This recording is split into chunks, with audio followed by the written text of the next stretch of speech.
ఒరే మాస్టారు, ఆదర్శ కుటుంబం అని, ఇది పెద్ద ఆదర్శ కుటుంబం అని బయట పెద్ద బోర్డు పెట్టావు. కానీ డైలీ యుద్ధాలే, డైలీ జగడాలే నీ కుటుంబంలో వినిపిస్తున్నాయి. ఏం జరిగిందో తెలుసా నీకు? నీ పెద్ద కూతురు పెళ్ళిలో ముహూర్తానికి 3 నిమిషాల ముందే లేచిపోయింది. అప్పుడే నువ్వు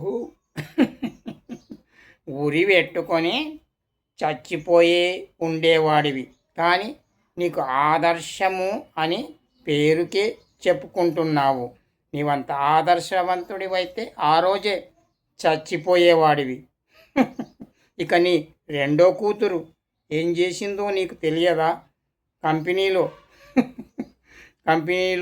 ఎవడో ప్రేమిస్తానని చెప్పి పెళ్లి చేసుకుంటానని చెప్పి నీ రెండో కూతుర్ని ప్రెగ్నెన్సీ చేసిండు. అప్పుడు కూడా నీ ఆదర్శ కుటుంబం ఏమైపోయింది పాపం. ఇలా నీతులు చెప్పడానికి కాదు. ఆదర్శ కుటుంబం అంటే 10 మందికి ఆదర్శంగానే ఉండాలి. అప్పుడే అది ఆదర్శ కుటుంబం అయిపోతుంది. నీ సుపుత్రుడు ఏం చేశాడు? డ్రగ్స్కు, తాగుడుకు బానిసైపోయాడు. పిచ్చోడైపోయాడు. ఏకంగా బ్యాంకుకే ఏసరు పెట్టాడు. ఇప్పుడు జైల్లో వాడు చిప్పకూడు తింటున్నాడు. ముందు నీ ఫ్యామిలీ కరెక్ట్గా ఉండేలా చూసుకోరా మాస్టారు.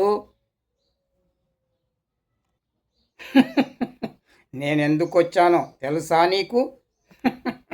నీ చిన్న కూతురు నా తమ్ముణ్ణి లవ్ చేసింది.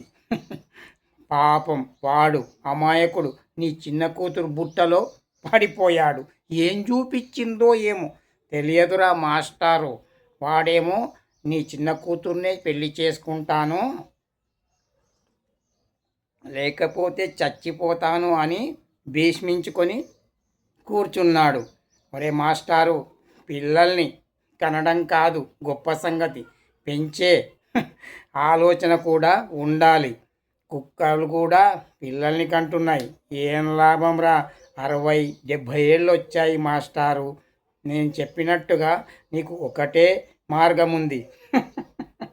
నేను చెప్పినట్టు విని చివరికి అర్ధరాత్రి తలుపులు చిలుకులు వేసుకొని ఫ్యాన్కు ఊరేసుకొని చచ్చిపోరా మాస్టారు. అదొక్కటే నీకు విముక్తి మార్గము. బయట ముందు ఆ ఆదర్శ కుటుంబం అనే బోర్డు తీసేయరా. ఎందుకు పెట్టావు? వస్తాను రేపు నువ్వు చచ్చాక ఉదయం చూడడానికి వస్తాను. మరి అర్థమయ్యిందా?